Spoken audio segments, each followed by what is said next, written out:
അല്ലാഹു അക്ബർ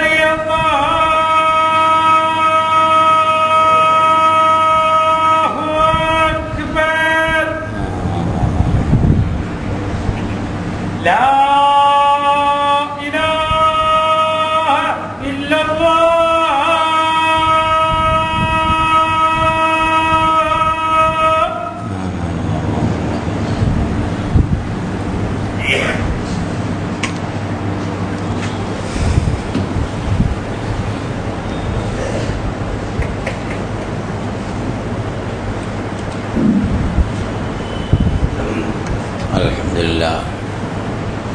الحمد لله الذي أنزل على عبده الكتاب ولم يجعل له عوجا هو الذي أرسل رسوله بالهدى ودين الحق ليظهره على الدين كله ولو كره المشركون أشهد أن لا إله إلا الله وحده لا شريك له وأشهد أن محمدا عبده ورسوله اللهم صل على محمد وعلى آل محمد كما صليت على إبراهيم وعلى آل إبراهيم اللهم بارك على محمد وعلى آل محمد كما باركت على إبراهيم وعلى آل إبراهيم في العالمين إنك حميد مجيد أيها الإخوة الأحبة أوصيكم وإياي أولا بتقوى الله. أعوذ بالله من الشيطان الرجيم. بسم الله الرحمن الرحيم. يا أيها الذين آمنوا أنفقوا من الطيبات ما كسبتم ومما أخرجنا لكم من الأرض ولا تيمموا الخبيث منه تنفقون ولستم بآخذه إلا أن تغمضوا فيه واعلموا أن الله غني حميد. الشيطان يعدكم الفقر ويأمركم بالفحشاء والله يعدكم مغفرة منه وفضلا والله واسع عليم. يؤتي الحكمة من يشاء ومن يؤت الحكمة فقد أوتي خيرا كثيرا وما يذكر إلا أولي الألباب. صدق الله العظيم. ബഹുമാനിയായ സഹോദരി സഹോദരന്മാരെ, അല്ലാഹു സുബ്ഹാനഹു വ തആലയുടെ വിധിവിലക്കുകൾ മാനിച്ചുകൊണ്ട് ജീവിക്കണമെന്ന് എന്നോടെന്ന പോലെ നിങ്ങളോടും ആദ്യമായി ഉണർത്തുകയാണ്, വസിയത്ത് ചെയ്യുകയാണ്. ദാനവും പലിശയും നമ്മുടെ ദൈനംദിന ജീവിതത്തിൽ നടന്നുകൊണ്ടിരിക്കുന്ന വളരെ പ്രധാനപ്പെട്ട രണ്ട് സംഗതികളാണ്. ഇത് മനുഷ്യാരംഭം മുതലേ ഉണ്ടായിരുന്നതായി ഖുർആനിൽ നിന്നും ഹദീസുകളിൽ നിന്നും നമുക്ക് മനസ്സിലാക്കാൻ സാധിക്കും. ഖുർആൻ ഈ വിഷയം വളരെ ഗൗരവപൂർവ്വം തന്നെ നമ്മളെ പറഞ്ഞു പഠിപ്പിക്കുന്നുണ്ട്. ഖുർആൻ്റെ ആഖ്യാനത്തിൻ്റെ ഒരു പ്രത്യേകത, ഒരു പോസിറ്റീവായ നന്മയുടെ ഒരു വശം പറയുമ്പോൾ നെഗറ്റീവായ അതിൻ്റെ നേരെ എതിർ നിൽക്കുന്ന തിന്മയുടെ വശവും എടുത്തു പറയുക എന്നുള്ളതാണ്. നന്മ എന്താണ് എന്ന് പറയുമ്പോൾ തിന്മയെക്കുറിച്ചും പറയും. തിന്മ എന്താണെന്ന് മനസ്സിലാക്കണമെങ്കിൽ നന്മ എന്താണെന്ന് അറിഞ്ഞിരിക്കണം. നന്മ എന്താണെന്ന് മനസ്സിലാക്കണമെങ്കിൽ തിന്മ എന്താണെന്ന് അറിഞ്ഞിരിക്കണം. ഇരുട്ടിനെ കുറിച്ച് പറയുന്നതോടൊപ്പം തന്നെ വെളിച്ചത്തെക്കുറിച്ചും പറയും. ളുലുമാത്തുൻ നൂർ, സ്വർഗത്തെക്കുറിച്ച് പറയുമ്പോൾ അവിടെ നരകത്തെക്കുറിച്ചും പറയും. ഇത് ഖുർആൻ്റെ ഒരു പ്രത്യേകതയാണ്. അതുപോലെ തന്നെയാണ് ദാനത്തെക്കുറിച്ച് പറയുമ്പോൾ പലിശയെക്കുറിച്ചും പറയും. പലിശയെക്കുറിച്ച് പറയുമ്പോൾ ഇടയ്ക്ക് ദാനത്തെക്കുറിച്ചും പറയും. എന്തിനാണ് ഇങ്ങനെ പറയുന്നത് എന്ന് ചോദിച്ചാൽ, രണ്ടിൻ്റെയും ഗുണഗണങ്ങളും മെച്ചവും മോശവും ഒക്കെ വിലയിരുത്തിയിട്ട് മനുഷ്യന് ബോധപൂർവം സ്വീകരിക്കണം. ദുന്യാവിനെ കുറിച്ച് പറയുമ്പോൾ ആഖിറത്തിനെ കുറിച്ച് പറയുന്നത് പോലെ തന്നെ ഒരുപാട് സംഗതികൾ ദുന്യാവുമായി ബന്ധപ്പെടുത്തിയാണ് നിർത്തിയിരിക്കുന്നത്. ഒരുപാട് സംഗതികൾ ആഖിറവുമായി ബന്ധപ്പെടുത്തി നിർത്തിയിരിക്കുന്നു. ദുന്യാവും ആഖിറവുമായി ബന്ധപ്പെട്ട് കാര്യങ്ങളെ നയിക്കാൻ ആഗ്രഹിക്കുന്നവർക്ക് അങ്ങനെ ആവാം. അല്ല മുന്നിൽ കണ്ട ഭൗതിക ലോകത്തിൻ്റെ താൽക്കാലിക സുഖം മാത്രം ആഗ്രഹിക്കുന്നവർക്ക് അങ്ങനെയാകാം. അവരങ്ങനെ ചെയ്താൽ അതിൻ്റെ ഫലം ഇങ്ങനെ വരും എന്നും അല്ലാഹു സുബ്ഹാനഹു വ തആല പറഞ്ഞിട്ടുണ്ട്. കഴിഞ്ഞ ദിവസം മനുഷ്യ മനസ്സിൻ്റെ തലങ്ങളെക്കുറിച്ച് പറഞ്ഞ് സവിസ്തരം പ്രതിപാദിക്കുകയുണ്ടായി. നഫ്സിൽ 2 തലങ്ങളുണ്ട്, 3 തലങ്ങളാണ്, അതിൽ 2 തലങ്ങളാണ് നമ്മളുമായിട്ട് നേരിട്ട്. അത് നഫ്സിൽ അമ്മാറ, നഫ്സിൽ ലവ്വാമ. അധമ മനസ്സ്, ലോവർ സൈക്കിൾ എന്നൊക്കെ പറയും ഇംഗ്ലീഷ്. അധമ മനസ്സ്. നഫ്സിൽ ലവ്വാമ എന്ന് പറഞ്ഞു കഴിഞ്ഞാൽ വിമർശക മനസ്സ്, ക്രിട്ടിക് സൈക്കിൾ എന്നാണ് പറയാം. നഫ്സുൽ മുത്മഇന്ന എന്ന് പറഞ്ഞാൽ സംതൃപ്ത മനസ്സ്, നന്മകളെല്ലാം ചെയ്ത് സംതൃപ്തിയാകുന്ന സത്യവിശ്വാസ മനസ്സ്. ഈ നഫ്സുൽ മുത്മഇന്നയാണ് നമ്മുടെ സ്റ്റാൻഡേർഡ് ലെവൽ. അതെത്തുമ്പോഴാണ് വിശ്വാസി പൂർണ്ണത പ്രാപിക്കുന്നത്. അതാണ് യാ അയ്യുഹൻ നഫ്സുൽ മുത്മഇന്ന ഇർജിഇ, ശാന്തഗതി പ്രാപിച്ച ആത്മാവ് മടങ്ങിക്കൊള്ളുക. അപ്പോൾ ദുന്യാവിലെ ജീവിതത്തിൽ മനുഷ്യ മനസ്സ് അവൻ്റെ പ്രവർത്തനങ്ങളിൽ ശാന്തഗതി പ്രാപിക്കണം. ഈ ശാന്തഗതി പ്രാപിക്കുന്നതിന് അധ്വാനത്തിന് വേണ്ടി, പ്രയത്നത്തിന് വേണ്ടി നഫ്സിൽ അമ്മാറയും നഫ്സിൽ ലവ്വാമയും സംഘടിപ്പിച്ചിട്ടുണ്ട്. നഫ്സിൽ അമ്മാറയ്ക്ക് ചില സ്വഭാവ വിശേഷങ്ങൾ, നഫ്സിൽ ലവ്വാമയ്ക്ക് വേറെ ചില സ്വഭാവ വിശേഷങ്ങൾ കൃത്യമായി ഖുർആൻ നമ്മളോട് പറഞ്ഞില്ല. ഭൗതിക ജീവിതം, അതിലെ സുഖഭോഗങ്ങൾ, അത് ആർജിക്കാനും അത് വെച്ചുകൊണ്ടിരിക്കാനും അതിനു വേണ്ടിയുള്ള നെട്ടോട്ടം, ഈ ഒരു സ്വഭാവ രീതിയാണ് നഫ്സിൽ അമ്മാറ. അമ്മാറത്തും ബിസ്സൂ, അതായത് തിന്മയിലേക്ക് ചായ്വുള്ള ഒരു മനസ്സാണ്. ഒരുപാട് തരം പ്രേരണകൾ നമുക്കിങ്ങനെ ഉണ്ടാവും. അതിന് സദാചാരത്തിൻ്റെ ചട്ടക്കൂടുകൾ ഉണ്ടാവുകയില്ല. സദാചാരത്തിൻ്റെ ചട്ടക്കൂടുകൾ ഇതിനെ സൂക്ഷ്മമായി നിരീക്ഷിക്കുന്നത് നഫ്സിൽ ലവ്വാമയാണ്, വിമർശക മനസ്സാണ്. അവിടെയാണ് മനുഷ്യ വ്യക്തിത്വം കുടികൊള്ളുന്നത് എന്ന് പറഞ്ഞു. അപ്പോൾ നഫ്സിൻ്റെ മനസ്സിൻ്റെ താല്പര്യങ്ങൾക്ക് ഒരാളങ്ങ് വിട്ടാൽ, കടിഞ്ഞാണെല്ലാം വിട്ടാൽ, അതിങ്ങനെ എല്ലാ താഴ്വരകളിലും അലഞ്ഞു നടക്കും, സുഖഭോഗങ്ങൾ അന്വേഷിക്കും. മൃഗങ്ങളെ പോലെ തന്നെ. മൃഗങ്ങളെ സംബന്ധിച്ചിടത്തോളം അവർ ഒരു പ്രത്യേകമായ ഒരു ഫോമിൽ അങ്ങനെ ഡെസ്റ്റൈനാണ്, അതായത് അവിടെ വിധി അവരങ്ങനെ ആക്കിയിരിക്കുന്നു. അതുകൊണ്ട് വെള്ളം കുടിക്കാൻ തോന്നുമ്പോൾ ഏത് വെള്ളവും കുടിക്കാം, വംശം വർദ്ധിപ്പിക്കാൻ തോന്നുമ്പോൾ അല്ലെങ്കിൽ ലൈംഗിക ആവശ്യം തോന്നുമ്പോൾ കൂട്ടത്തിൽ എണ്ണയിലായ ആരുമായും ബന്ധപ്പെടാം. അപ്പം മൃഗങ്ങളെ ചൂണ്ടിക്കാണിച്ചുകൊണ്ട് നിങ്ങൾ ആ മൃഗങ്ങളെ പോലെ ആവരുത്, അവരെ നാം അങ്ങനെ ആക്കിയിരിക്കുന്നത് നിങ്ങൾക്ക് പഠിക്കാനാണ്. മനുഷ്യൻ എന്ന് പറയുന്നത് വേറൊരു സൃഷ്ടി തന്നെയാണ്. അപ്പോൾ മനുഷ്യനെ സംബന്ധിച്ചിടത്തോളം മനുഷ്യൻ്റെ ചില പ്രത്യേകതകൾ എടുത്തു പറയുകയും അള്ളാഹു അവൻ്റെ ഖലീഫയായി തീരുമാനിക്കുകയും സദാചാരത്തിൻ്റെ ഒരു ചട്ടക്കൂട് അവന് നൽകുകയും ചെയ്തു. ദുന്യാവിലെ ഈ ഭൗതിക ജീവിതത്തിലെ കാലം കഴിഞ്ഞാൽ അള്ളാഹുലേക്ക് എത്തുകയും അവിടെ ഈ പ്രവർത്തനങ്ങളൊക്കെ വിചാരണ ചെയ്തിട്ട് അള്ളാഹുവിനനുസരിച്ച അടിമകൾക്ക് എന്നെന്നും അവശേഷിക്കുന്ന നിത്യാനന്ദത്തിൻ്റെ സ്വർഗപൂങ്കാവനങ്ങളിലുള്ള അനന്തമായ സന്തോഷത്തിൻ്റെ ജീവിതം നൽകുകയും ചെയ്യും. ഇതൊക്കെ നിഷേധിച്ച് നടക്കുന്ന ആളുകൾക്ക് ഇവിടെയും അവിടെയും നഷ്ടമാണ്, കഷ്ടമാണ്. ചിലപ്പോൾ ഇവിടെ എന്തെങ്കിലുമൊക്കെ കിട്ടിയേക്കാം എന്നും അല്ലാഹു സുബ്ഹാനഹു വ തആല പറഞ്ഞു. അപ്പോൾ മനുഷ്യൻ്റെ ഇവിടുത്തെ ജീവിതത്തിന് അടിയാധാരമായി ഉപയോഗിക്കാൻ പറ്റുന്ന ഒരു സംഗതിയാണ് സമ്പത്ത്. അല്ലാഹു സുബ്ഹാനഹു വ തആല അതിനങ്ങനെയാണ് തീരുമാനിച്ചിരിക്കുന്നത്. പ്രകൃതി വിഭവങ്ങളായാലും പണമായാലും മനുഷ്യൻ്റെ ഇവിടെയുള്ള ആവശ്യങ്ങൾക്ക് ഉപയോഗിക്കാൻ വേണ്ടി അല്ലാഹു സുബ്ഹാനഹു വ തആല നിശ്ചയിച്ചതാണ്. അത് വേണ്ടാന്ന് വെക്കാൻ ആർക്കും പറ്റില്ല. അത് വേണം, അതെടുക്കണം, അതെടുത്ത് ഉപയോഗിക്കണം. പക്ഷെ അവിടെ സമ്പത്തിനെ സംബന്ധിച്ചിടത്തോളം ഒരുപാട് വീക്ഷണങ്ങളുണ്ട്. സമകാലിക ലോകത്ത് സമ്പത്തിനെ സംബന്ധിച്ച് വ്യത്യസ്ത വീക്ഷണങ്ങളുണ്ട്. ഇവിടെ മുതലാളിത്ത സാമ്പത്തിക തത്വശാസ്ത്രം, ക്യാപിറ്റലിസ്റ്റ് എക്കണോമി എന്നാണ് പറയാം. അതുപോലെ കമ്മ്യൂണിസ്റ്റ് സോഷ്യലിസ്റ്റ് എക്കണോമിയുണ്ട്. ജനാധിപത്യ രാജ്യമായ നമ്മളിടത്ത് മിക്സ്ഡ് എക്കോണമിയുണ്ട്. ഇസ്ലാമിക ലോകത്ത് പല രാജ്യങ്ങളിലും പലയിടത്തും ഇസ്ലാമിക് എക്കണോമിയുണ്ട്. ഒരു ഇസ്ലാമിൻ്റെ സാമ്പത്തിക ശാസ്ത്രം, അതുപോലെ ഇസ്ലാമിൽ നിന്ന് വേർപെട്ടുകൊണ്ടുള്ള ഒരു സാമ്പത്തിക ശാസ്ത്രം. ഇസ്ലാമിൽ നിന്ന് വേർപെട്ട സാമ്പത്തിക ശാസ്ത്രവുമായി ബന്ധപ്പെട്ടുകൊണ്ടാണ് നമ്മൾ ജീവിച്ചുകൊണ്ടിരിക്കുന്നത്. അവിടെ അടിസ്ഥാനപരമായി ചില സംഗതികൾ തകരാറുണ്ട് എന്ന് അല്ലാഹു സുബ്ഹാനഹു വ തആല പറയുന്നു. സമ്പത്തിൻ്റെ ഉടമ എന്നത് ഇവിടെ ഒരു അവ്യക്തമായ ഒരു രീതിയാണ്. ഈ പ്രകൃതിയുടെ വിഭവങ്ങളെക്കുറിച്ച് സോഷ്യലിസ്റ്റ്, കമ്മ്യൂണിസ്റ്റ്, ക്യാപിറ്റലിസ്റ്റ് ആളുകൾക്കുള്ള ചിന്താഗതി എന്താണെന്ന് കൃത്യമായി പറയാൻ ആർക്കും ഇതുവരെ കഴിഞ്ഞിട്ടില്ല. മനുഷ്യനുണ്ടാക്കിയതല്ല ഈ പ്രകൃതി വിഭവങ്ങളെന്ന് അവർക്കറിയാം. അപ്പോൾ പ്രപഞ്ചത്തിൻ്റെ ആരംഭവുമായി അത് ബന്ധപ്പെട്ടിരിക്കുന്നു.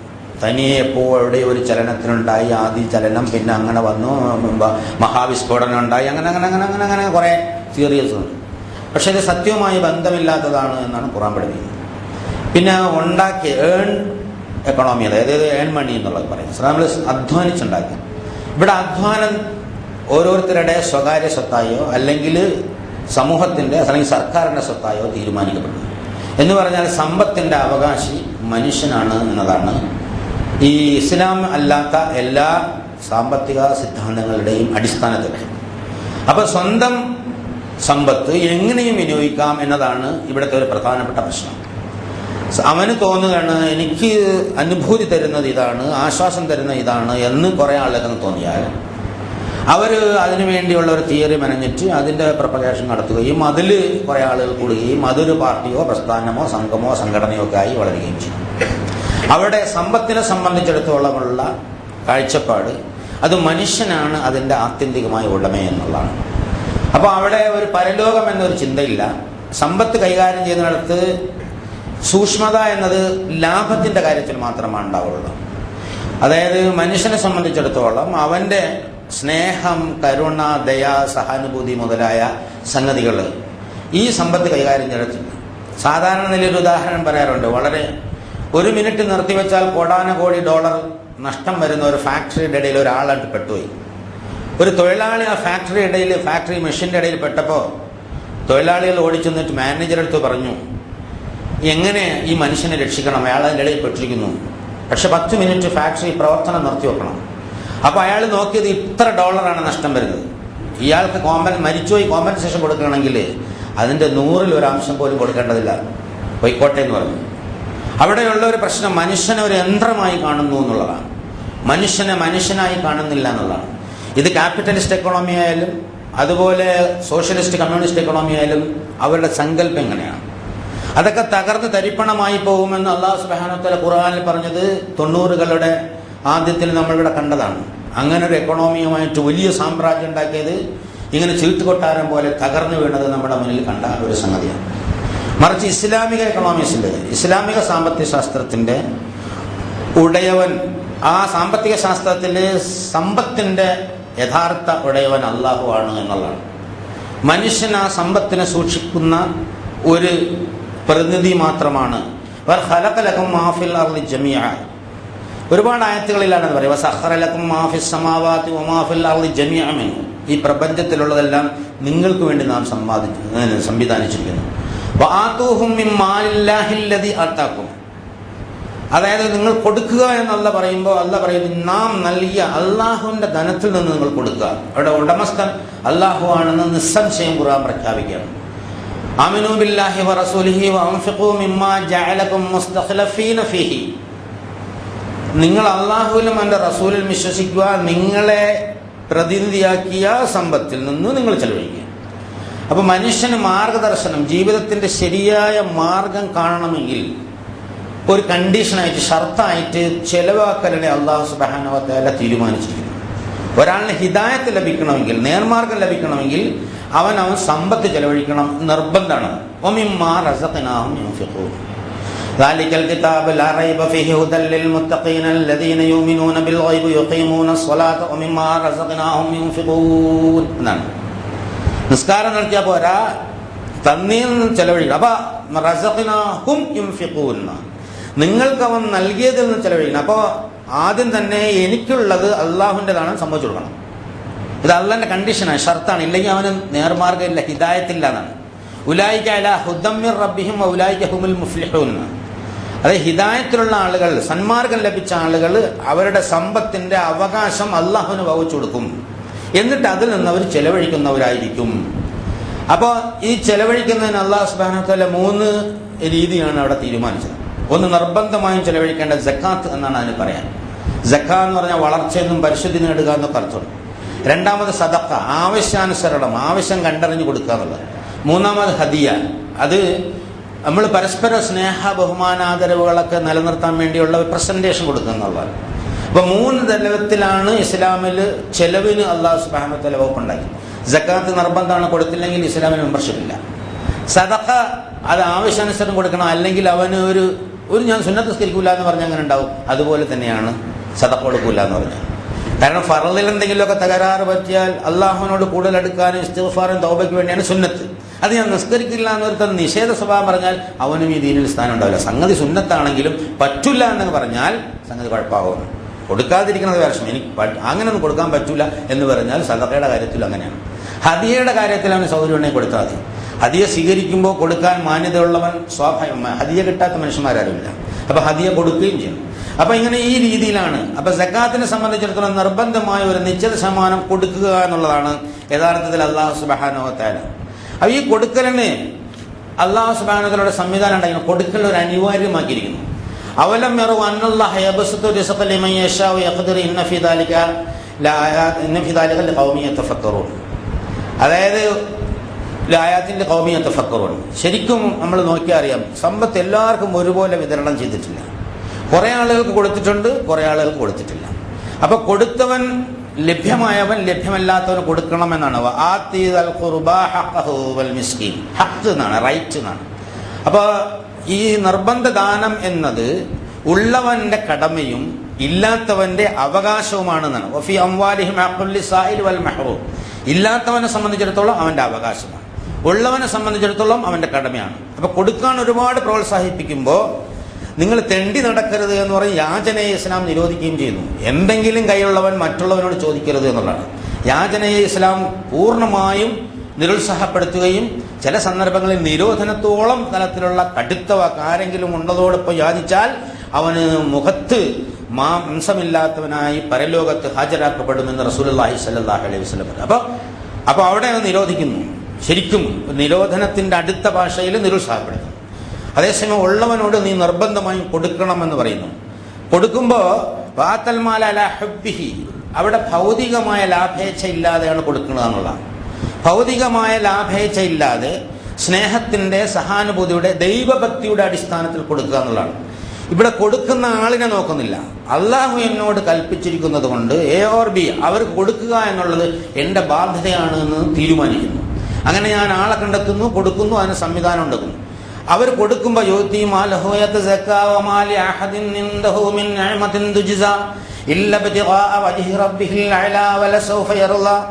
അവർ പണം കൊടുക്കുമ്പോൾ, പൈസ കൊടുക്കുമ്പോൾ തന്നെ ആ ഓരിൽ നിന്നും ഒരു പ്രതിഫലവും ആഗ്രഹിക്കുന്നില്ല എന്നുള്ളതാണ്.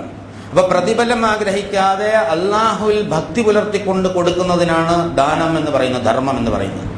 അള്ളാഹുവിന്റെ വജിഹല്ലാതെ മറ്റൊന്നുമില്ല എന്നുള്ളതാണ് യഥാർത്ഥം. അതേസമയം ഇങ്ങോട്ട് യാതൊരു പ്രതിഫലവും കൊടുക്കാതെ ദാതാവിന്റെ തൃപ്തിയില്ലാതെ പിടിച്ചു പറിക്കുന്നതിനാണ്, വാങ്ങുന്നതിനാണ് പലിശ എന്ന് നമ്മൾ പറയുന്നത്. അപ്പൊ പലിശ എന്തെന്ന് എല്ലാവർക്കും അറിയാം. വിശദീകരിക്കാതെ തന്നെ പലിശ എന്തെന്നുള്ളത് നമുക്ക് എല്ലാവർക്കും അറിയാം. അധികം വാങ്ങുന്നതൊക്കെ പലിശ തന്നെയാണ്. അധികം വാങ്ങുന്നത് പലിശ തന്നെയാണ്. അധികം കിട്ടുമെന്നുള്ള ഉദ്ദേശത്തിൽ കൊടുക്കുന്ന എല്ലാം പലിശയിൽ പെടുമെന്നാണ് പണ്ഡിതന്മാർ പറയുന്നത്. റിബ എന്നാണ് അനുവ, വളർത്തുക എന്നുള്ളതാണ്. അതായത് കൃത്യമായിട്ട് അധികം വാങ്ങുന്നത്. എന്തിന്? വളരെ നിസ്സാരമായ ചില ഒരു സംഗതി ചൂണ്ടിക്കാണിച്ചാൽ അതിന്റെ ആഴങ്ങൾക്ക് മനസ്സിലാവും. ഒരു സഹാബി ഇങ്ങനെ കുളിച്ച് നടന്ന് വിയർത്തുങ്ങനെ വരിക. അപ്പോൾ ഒരു പന്തൽ കണ്ടു, ഒരു തുണിപ്പന്തൽ കെട്ടിയിരിക്കുന്നു. അപ്പൊ ആ പന്തലിന്റെ തണലിങ്ങനെ നിൽക്കുന്നു. ആ തണലിലേക്ക് അദ്ദേഹം നീങ്ങി നിന്നു. ആ തണലിന്റെ അടുത്ത് നിന്ന് നോക്കുമ്പോൾ അപ്പുറത്ത് ഒരു സഹാബി കച്ചവടം ചെയ്യുന്നുണ്ട് ഈ പന്തലിന്റെ അറ്റത്ത്. ഈ സഹാബിയാണെങ്കിലോ ഈ തണൽ കൊള്ളാൻ വന്ന ആളിന്റെ കയ്യിൽ നിന്ന് കാശ് കടം വാങ്ങി കച്ചവടം ചെയ്യുന്ന ആളാണ്. അപ്പൊ ഇയാൾ ഇങ്ങനെ നോക്കുന്നുണ്ട്. മറ്റേ ആൾ അവിടെ നിന്ന് കച്ചവടം ചെയ്യുന്നുണ്ട്, അത് എൻ്റെ നിന്ന് കാശ് വാങ്ങിയിട്ടാണ്. ആ പൈസ എന്തായാലും തിരിച്ചു തരും. ആ പൈസ തിരിച്ചു തരുമ്പോൾ ഇവിടെ ഞാൻ കൊണ്ട തണൽ പലിശയായി പോകുമല്ലോ എന്ന് ഭയന്നിട്ട് പൊരുവയിലത്ത് ഇറങ്ങി നടന്നു എന്നതാണ് റസൂലുള്ളാഹി സ്വല്ലല്ലാഹു അലൈഹി വസല്ലമ പലിശയെക്കുറിച്ച് പഠിപ്പിച്ചപ്പോൾ മനസ്സിലാക്കിയ ആളുകൾ ചെയ്തത്. ഇനി വിശദീകരിക്കേണ്ട ആവശ്യമില്ല. ഇതിലപ്പുറം വിശദീകരണം, ഞാൻ കൊടുത്ത പൈസ കൊണ്ട് കച്ചവടം ചെയ്യാൻ കെട്ടിയ പന്തലിന്റെ അറ്റത്ത് നിന്ന് ഞാൻ അല്പം തണൽ കൊണ്ടാൽ ആ പൈസ തിരിച്ചു കിട്ടുമ്പോൾ ഇത് പലിശയായി നാളെ അല്ലാഹു സുബ്ഹാനഹു വ തആല രേഖപ്പെടുത്തി ചോദിച്ചാൽ ഞാൻ എന്താണ് ചെയ്യുക എന്ന് ബേജാറായിട്ട് ഒരു പച്ചയായ പ്രായോഗിക ജീവിതം നമുക്ക് കാണിച്ചു തരാണ്. അപ്പൊ പലിശയെ സംബന്ധിച്ചിടത്തോളം അത്ര വളരെ ബിലാൽ റളിയല്ലാഹു അൻഹു ഒരു നല്ല ഒരു കുട്ട ഈത്തപ്പഴവുമായി വരുന്നു. റസൂൽ ചോദിച്ചു, എവിടെ നിന്നാണ് ബിലാല്? നമ്മുടെ കയ്യിൽ മോശമായ കുറച്ച് ഈത്തപ്പഴം ഉണ്ടായിരുന്നു, അതിന്റെ 2 സാഴ് എടുത്ത് ഇത് ഒരു സാഴ് വാങ്ങി എന്ന് പറഞ്ഞപ്പോൾ പലിശ പലിശ മേലാൽ പണി ചെയ്യരുത് ബിലാലെ എന്ന് പറഞ്ഞു. പ്രത്യക്ഷത്തിൽ നോക്കിയാൽ ഒന്നുമില്ല. ലേശം മോശമായ 2 സാഴ ഈത്തപ്പഴം കൊടുത്തിട്ട് നല്ല 1 സാഴ ഈത്തപ്പഴം വാങ്ങി.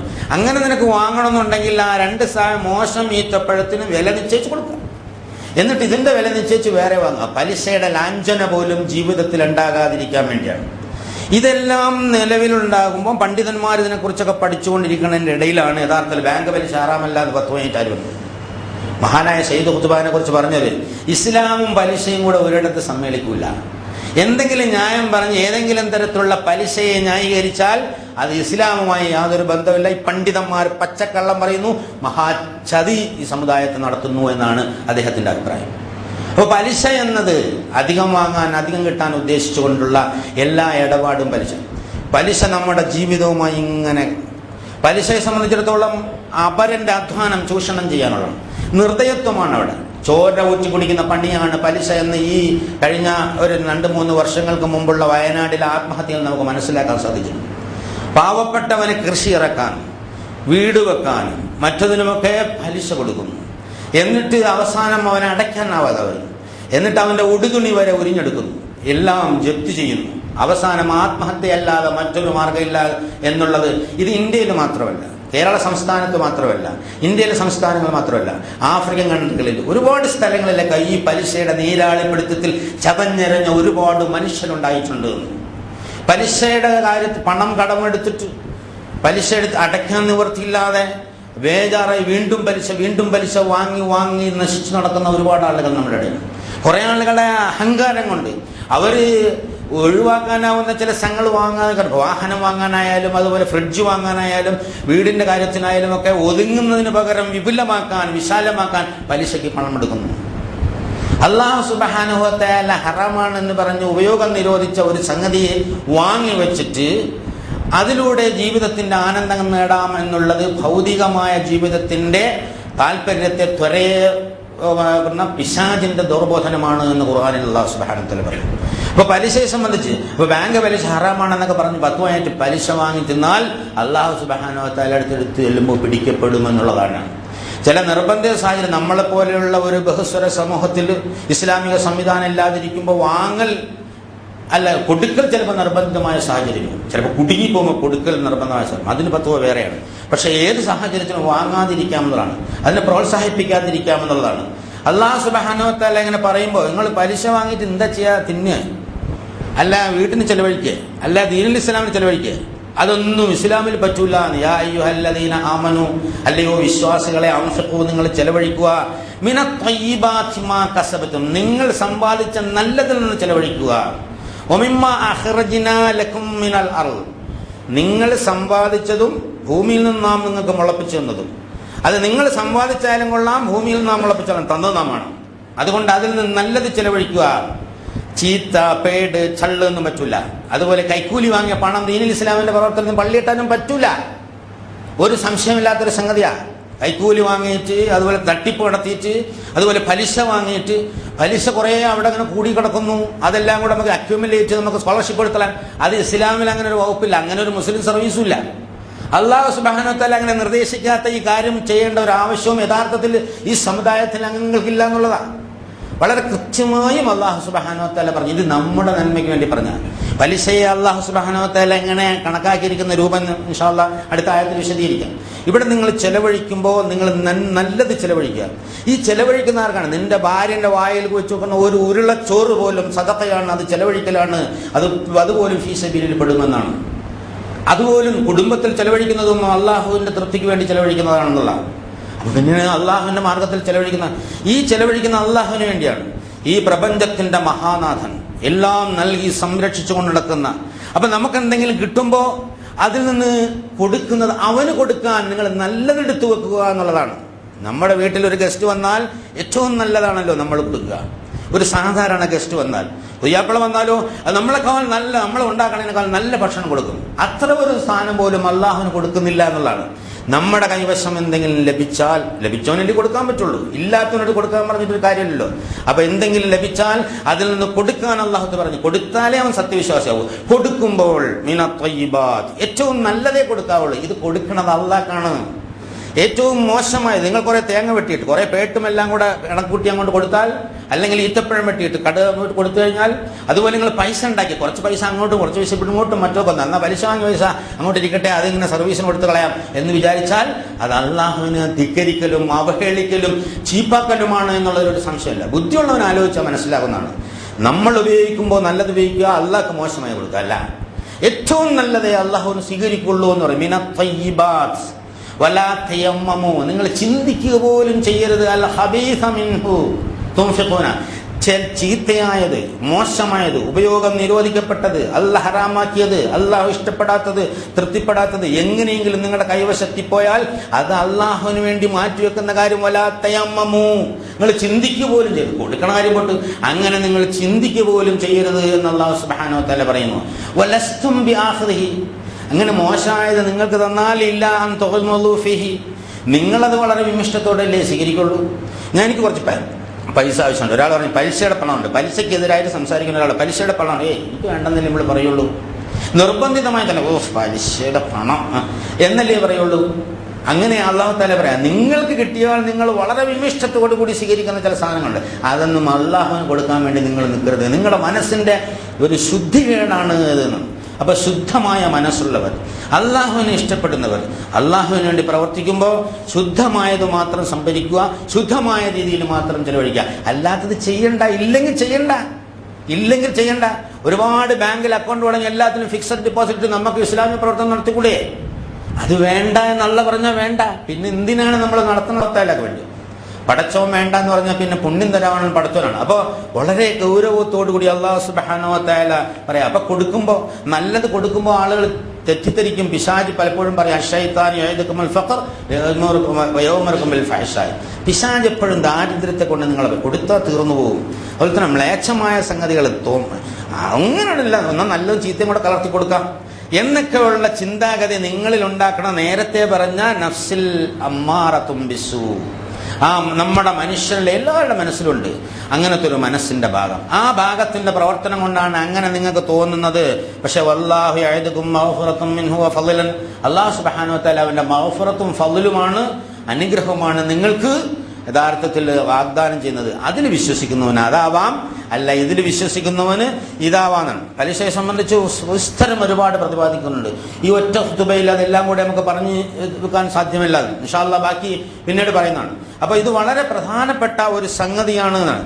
അതായത് യുഅ്തിൽ ഹിക്മത മൻ യശാ വമൻ യുഅ്തൽ ഹിക്മത ഫഖദ് ഊതിയ ഖൈറൻ കസീറൻ, ഇത് തന്നെ ഒരു വലിയ അനുഗ്രഹമാണ്.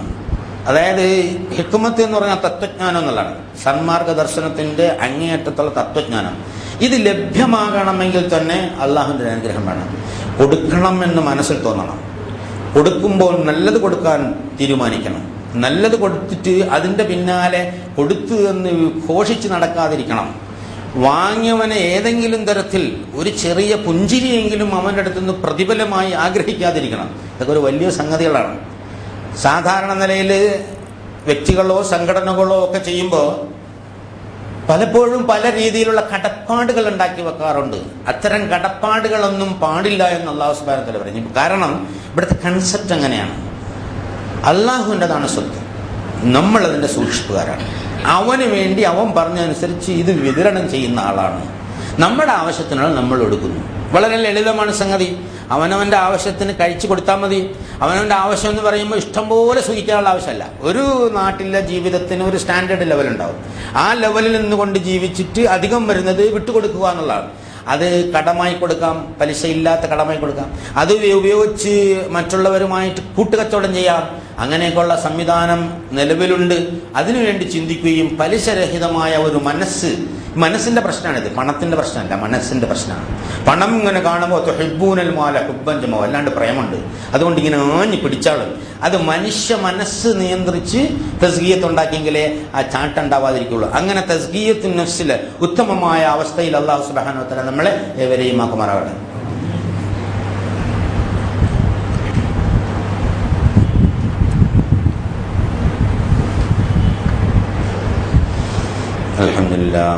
الحمد لله حمدا كثيرا طيبا مباركا ينبغي لجلال وجهه وعظيم سلطانه. سبحانك لا نحصي ثناء كما اثنيت نفسه، لك الحمد حتى ترضى. اللهم صل على محمد وعلى آل محمد كما صليت على إبراهيم وعلى آل إبراهيم في العالمين إنك حميد مجيد. أيها الإخوة الأحبة أوصيكم وإياي ثانيا بتقوى الله. ഒരിക്കൽ കൂടി അല്ലാഹു സുബ്ഹാനഹു വ തആലയുടെ വിധിവിലക്കുകൾ മാനിച്ചുകൊണ്ട് ജീവിക്കണമെന്ന് എന്നോടെന്ന പോലെ നിങ്ങളോട് ഉണർത്തുകയാണ്, വസിയത്ത് ചെയ്യാൻ. വളരെ ഗൗരവമുള്ള ഒരു വിഷയമാണ് പലിശ ഇടപാടുമായി ബന്ധപ്പെട്ട്. അറിഞ്ഞും അറിയാതെയും നമ്മളിൽ പലരും അതിൽ ചെന്ന് ചാടുന്നുണ്ട്. പലിശ വാങ്ങാതെ കച്ചവടം ചെയ്യാൻ പറ്റാത്ത ഒരു സാഹചര്യം സർക്കാരുകൾ തന്നെ ഉണ്ടാക്കുന്നുണ്ട്. ഗ്രീസിൽ നിന്ന് ഉത്ഭവിച്ച് ഫ്രാൻസിലൂടെ വളർന്ന് ഇംഗ്ലണ്ടിൽ വ്യാപരിച്ച് ലോകം മുഴുവൻ പന്തലിച്ച് നിൽക്കുന്ന ടാക്സ് നിയമങ്ങളാണ് യഥാർത്ഥത്തിൽ ഇപ്പോൾ ഉള്ളത്. എന്ന് പറഞ്ഞാൽ കൊടുക്കുന്നവൻ, ടാക്സ് കൊടുക്കുന്നവൻ കള്ളനാണ് എന്ന സങ്കല്പത്തിലാണ് അസസ്മെൻ്റ് നടത്തുന്നത്. എത്ര ശരിയായ റെക്കോർഡ് കൊടുത്താലും കയറ്റിയടിക്കുക എന്നത് ഒരു സ്വഭാവം. കാരണം അങ്ങനെയാണ് സങ്കല്പം. ഭരണകൂടങ്ങൾ എപ്പോഴും ഈ ഭരണകൂടങ്ങൾ ഉണ്ടാക്കിയ നിയമങ്ങൾ ഭൗതികമായ അനുഭൂതി, ഒരുപാട് ചെലവുണ്ട് ഭരണകൂടം. അവർക്ക് വലിയ പണ്ടൊക്കെ ഇപ്പം കണ്ടില്ലേ, മന്ത്രിമാർക്ക് ദൂർത്തടിക്കുന്നത് പോലെ തന്നെ രാജാക്കന്മാർക്ക് ദൂർത്തടിക്കാൻ ഒരുപാട് പണം ആവശ്യമായിരുന്നു. അവർക്ക് വിനോദത്തിന് യുദ്ധം ചെയ്യാനും ആവശ്യമുണ്ട്. ഇത് പാവങ്ങളെ പിഴയല്ലാണ്. അപ്പം അതിനു വേണ്ടിയുള്ള നികുതി പിരിവിനുള്ള സംവിധാനങ്ങളാണ് യഥാർത്ഥത്തിൽ. അത് നമ്മളിങ്ങനെ കാലങ്ങൾ ഒരുപാട് മാറിയിട്ടുണ്ടെങ്കിലും അതിൽ കുറേ ആക്ടും റൂളും ഒക്കെ എഴുതി ചേർത്ത് ബേസ് അതാണ്. ഇന്ന് 5 മണിക്ക് അടയ്ക്കാൻ കഴിയാത്ത 50,000 രൂപയ്ക്ക് നാളെ രാവിലെ 10 മണിക്ക് കൊണ്ടു കഴിഞ്ഞാൽ 1,00,000 രൂപ അടയ്ക്കുന്ന ഡബിൾ പെനാൽറ്റി. പിന്നെ അതിന് 24% പലിശ, ചിലത് 18% പലിശ, പിന്നെ അങ്ങനെ പലതുണ്ട്. ഇത് എല്ലാ മേഖലയിലും ഉണ്ട് എന്നുള്ളതാണ്. കാരണം ഇത് അറിഞ്ഞോ അറിയാതെ ഇങ്ങനെ നടമാടിക്കൊണ്ടിരിക്കുന്നതും ആരും ഇതിന് മാറ്റം ഉണ്ടാക്കിയിട്ടില്ല. പഞ്ചായത്ത് മുതൽ പാർലമെന്റ് വരെയുള്ള എല്ലാ ആളുകളും, വക്കീലും കോടതിയും ജഡ്ജിയും എഞ്ചിനീയറും ഡോക്ടറും എല്ലാം ഇതിലിങ്ങനെ കിടന്നിങ്ങനെ ഉരുണ്ടുകൊണ്ടേയിരിക്കുകയാണ്. കാരണം ഈ ഒരു നീരാളിപ്പിടുത്തത്തിൽ നിന്ന് മനുഷ്യന് മോചനമില്ലാത്ത നിലയിലാണ്. പക്ഷെ ഇതല്ലാതെ തന്നെ കോടിയെടുക്കാതെ കച്ചവടം ചെയ്യുന്ന ആളുകൾ കോഴിക്കോട് പട്ടണത്തിൽ തന്നെയുണ്ട്. അവരുടെ കച്ചവടം എന്നുള്ള പൊളിച്ചളഞ്ഞിട്ടൊന്നുമില്ല. 1975 OIC, അതായത് ഓർഗനൈസേഷൻ ഓഫ് ഇസ്ലാമിക് കൺട്രീസ്, ജിദ്ദയിൽ കൂടിയിട്ട് ഒരു പലിശരഹിത ബാങ്കിങ് വ്യവസ്ഥ, ഇസ്ലാമിക് ഡെവലപ്മെന്റ് ബാങ്ക് ഉണ്ടാക്കിയിട്ടുണ്ട്. ഇസ്ലാമിക് ഡെവലപ്മെന്റ് ബാങ്കിന്റെ ഹെഡ് ഓഫീസ് ജിദ്ദയാണെങ്കിൽ 2 റീജിയണൽ ഓഫീസുള്ള, ഒന്ന് തജാക്കിസ്ഥാനിലും ഒന്ന് മൊറോക്കോയിലുമാണ്.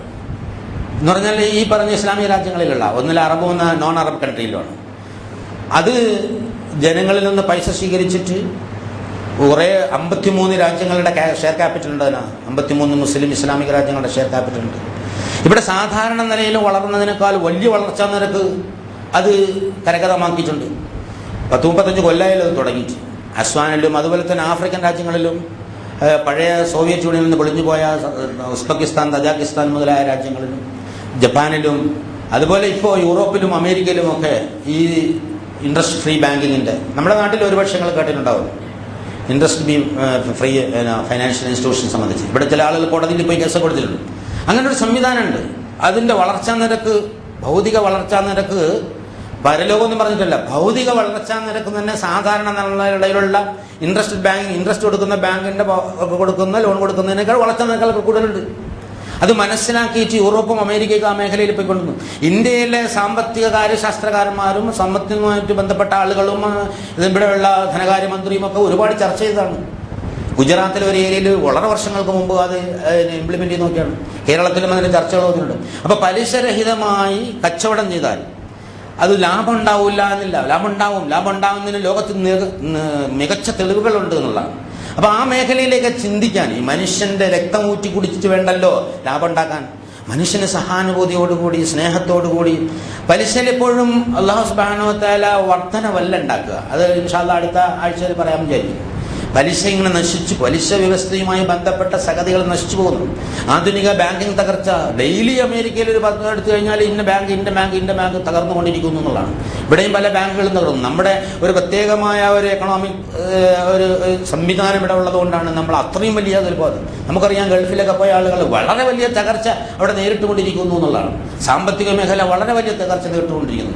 അല്ലാഹു സുബ്ഹാനഹു വ തആല പറഞ്ഞതിന്റെ നേരെ വിരുദ്ധമായി മനുഷ്യൻ ഈ കാര്യം ചെയ്യുമ്പോൾ പടച്ചതമ്പുരാന്റെ സഹായം ഉണ്ടാവില്ല, അവിടെ ബ്ലോക്ക് ഉണ്ടാവും എന്നുള്ളത് തന്നെ വളരെ വ്യക്തമായി നമുക്ക് മനസ്സിലാക്കാൻ സാധിക്കും. അപ്പൊ ദുനിയാവിൽ തന്നെ ആശ്വാസകരമായി ജീവിക്കാൻ, കൊടുത്ത പണം നഷ്ടപ്പെടാതെ നല്ല നിലയിൽ റിപ്രൊഡക്റ്റ് ആയിട്ട് ജനങ്ങൾക്ക് ഉപകാരപ്രദമായ നിലയിൽ വളർത്തി വലുതാക്കാനുള്ള സംവിധാനങ്ങൾ ഇവിടെ ഉണ്ട്, നടപ്പിലാക്കിയിട്ടുണ്ട്. പക്ഷെ ആൾക്ക് അത് താല്പര്യമില്ല. പെട്ടെന്ന് ലാഭം ഉണ്ടാക്കുക എന്നുള്ളതാണ്, കൊള്ള ലാഭം അടിക്കുക എന്നുള്ളതാണ്.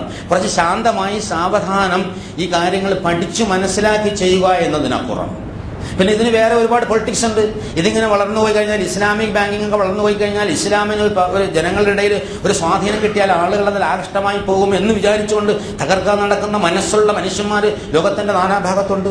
അതും ഒരു പ്രശ്നമാണ്. അതിനെയും അതിജയിക്കേണ്ട ഉത്തരവാദിത്വം സത്യവിശ്വാസികൾക്കുണ്ട്. നമ്മൾ തന്നെ ഇതൊന്നും ചിന്തിക്കാതെ ഉള്ളതിലൊക്കെ പോയി ഒടിയൊക്കെ എടുത്ത് ഇങ്ങനെ കച്ചവടം ചെയ്ത് ഇവിടെ പോയാൽ ഏത് വമ്പനും മരിക്കും, ഒരു സംശയമില്ലല്ലോ. മരിച്ചു ചെല്ലുമ്പോൾ അള്ളാഹിനടുത്ത് വെല്ലും. ഇതൊന്നും കണക്കാക്കാതെ പലിശയും വാങ്ങിയിട്ട് അങ്ങോട്ട് ചെന്നാൽ സംഗതി വളരെ കുഴപ്പമാവും. അതുകൊണ്ട് വളരെ സൂക്ഷ്മതയോട് ജീവിക്കാൻ സന്നദ്ധമാണ്. അതിന് കാരുണ്യവാനായ അല്ലാഹു സുബ്ഹാനഹു വ തആല നമുക്ക് തൗഫീഖ് നൽകി അനുഗ്രഹിക്കുമാറാകട്ടെ. ഇന്നല്ലാഹ വ മലായികതഹു യുസല്ലൂന അലൻ നബി യാ അയ്യുഹല്ലദീന ആമനൂ സല്ലു അലൈഹി വസല്ലിമു തസ്ലീമാ. അല്ലാഹുമ്മ സല്ലി അലാ മുഹമ്മദ് വ അലാ ആലി മുഹമ്മദ് കമാ സല്ലൈത അലാ ഇബ്രാഹീമ വ അലാ ആലി ഇബ്രാഹീമ ഫിൽ ആലമീൻ ഇന്നക ഹമീദും മജീദ്. അല്ലാഹുമ്മ അർലന അബൂബക്കർ വ ഉമർ വ ഉസ്മാൻ വ അലിയ ബഖിയത അസ്ഹാബി റസൂലില്ലാഹി അജ്മഈൻ. കാരുണ്യവാനായ നാഥ, ഞങ്ങളുടെ എല്ലാ വൻപാവങ്ങളും ചെറുപാവങ്ങളും നീ പുറത്തു മാപ്പാക്കി തരണേ തമ്പുരാനെ. കരുണാവാരിതായ നാഥ, ഞങ്ങളുടെ മാതാപിതാക്കന്മാർക്കും സന്താനങ്ങൾക്കും ഭാര്യ സന്താനങ്ങൾക്കും സഹോദരങ്ങൾക്കും സുഹൃത്തുക്കൾക്കും നാട്ടാർക്കും മുഴുവൻ സത്യവിശ്വാസികൾക്കും പുറത്തു മാപ്പാക്കി തരണേ തമ്പുരാനെ. മുൻഗാമികൾ നിന്നെടുത്ത് എത്തിച്ചേർന്ന എല്ലാവരുടെയും കബറിടങ്ങളെ നീ സ്വർഗ പൂങ്കാവനങ്ങളുള്ള പൂങ്കാവനങ്ങളാക്കി മാറ്റണേ തമ്പുരാനെ. അവരെയും ഞങ്ങളെയും നിന്റെ സ്വർഗ സോപാനത്തിൽ ലിഖാഹ് നൽകി അനുഗ്രഹിക്കണേ തമ്പുരാനെ. അല്ലാഹുവേ, ഞങ്ങളുള്ള പ്രയാസങ്ങൾ നീ മാറ്റിത്തരണേ തമ്പുരാനെ. ഞങ്ങളിലുള്ള രോഗികളുടെ രോഗങ്ങൾ നീ ശിഫിയാക്കി തരണേ തമ്പുരാനെ. ആരോഗ്യവും സമ്പത്തും ഞങ്ങൾ സംരക്ഷിച്ചു തരണേ തമ്പുരാനെ. ഏറ്റവും ഉത്തമമായി നൽകി അനുഗ്രഹിക്കണേ തമ്പുരാനെ. ഉത്തമമായത് ഭക്ഷിച്ച് ജീവിക്കാനും ഉത്തമമായി നൽകാനുള്ള തൗഫീഖ് നൽകണേ തമ്പുരാനെ. റഹ്മാനായ നാഥ, ഞങ്ങളിൽ നിന്ന് അകലങ്ങളിൽ ജീവിക്കുന്ന വ്യക്തിമിത്രാദികൾക്കും വേണ്ടപ്പെട്ടവർക്കും സമാധാനം, തഖ്വയും ഹിദായത്തും ഇസ്തിഖാമത്തുള്ള ജീവിതം നൽകി അനുഗ്രഹിക്കണേ തമ്പുരാനെ. അല്ലാഹുവേ, ഞങ്ങളെ യുവജനങ്ങളെ നീ പ്രത്യേകം കാക്കണേ തമ്പുരാനെ. അല്ലാഹുവേ, ഈ വഴികേടിൽപ്പെടാതെ അവരെ നീ സൂക്ഷിക്കണേ തമ്പുരാനെ. ഞങ്ങളുടെ വയസ്സന്മാരോട് നീ കാരുണ്യം കാണിക്കണേ തമ്പുരാനെ. ഞങ്ങളുടെ കുട്ടികൾക്ക് നീ സ്നേഹം ചെയ്തു നൽകണേ തമ്പുരാനെ. അല്ലാഹുവേ, എല്ലാ നിലയ്ക്കും ഞങ്ങളെ സംരക്ഷിക്കണേ തമ്പുരാനെ. അല്ലാഹുവേ, ഖുർആന്റെ സന്ദേശം യഥാർത്ഥത്തിൽ ഉൾക്കൊണ്ടുകൊണ്ട് സമാധാനത്തോടെ ജീവിതത്തിൽ പകർത്തി സന്തുഷ്ടിയോടെ മറ്റുള്ളവർക്ക് എത്തിച്ചു കൊടുക്കാനുള്ള തൗഫീഖ് നൽകണേ തമ്പുരാനെ. അങ്ങനെ ആശ്വാസകരമായ ജീവിതത്തിൽ ശാന്തിയോടെ സംതൃപ്തിയോടെ നിന്നിലേക്ക് മടങ്ങി വരാനുള്ള തൗഫീഖ് നൽകണേ തമ്പുരാനെ. സക്കറാത്തുൽ മൗത്തിന്റെ വേദന ഞങ്ങൾക്ക് നീ ആശ്വാസത്തിലാക്കി തരണേ തമ്പുരാനെ. അല്ലാഹുവേ, ഞങ്ങളുടെ ഖബറിടങ്ങളെ നീ വിശാലമാക്കി തരണേ തമ്പുരാനെ. മഹ്ശറിൽ നിന്റെ സഹായം നൽകണേ തമ്പുരാനെ. വിചാരണയെ ഞങ്ങളെ ലഘുവാക്കണേ തമ്പുരാനെ. സ്വർഗ സോപാനത്തിൽ ഞങ്ങളെ നൽകി അനുഗ്രഹിക്കണേ തമ്പുരാനെ. ഞങ്ങളെ ദുആ നീ സ്വീകരിച്ചു തരം നൽകണേ തമ്പുരാനെ. അല്ലാഹുമ്മ ഗ്ഫിർ ലിൽ മുഅ്മിനീന വൽ മുഅ്മിനാത്ത് വൽ മുസ്ലിമീന വൽ മുസ്ലിമാത്ത് വൽ അഹ്യാഇ منهم والأموات. اللهم أعز الإسلام والمسلمين. اللهم أعز الإسلام والمسلمين. اللهم أعز الإسلام والمسلمين. اللهم أعز الإسلام والمسلمين. ربنا تقبل منا دعاءنا وتب علينا إنك أنت التواب الرحيم. وآخر دعوانا الحمد لله رب العالمين.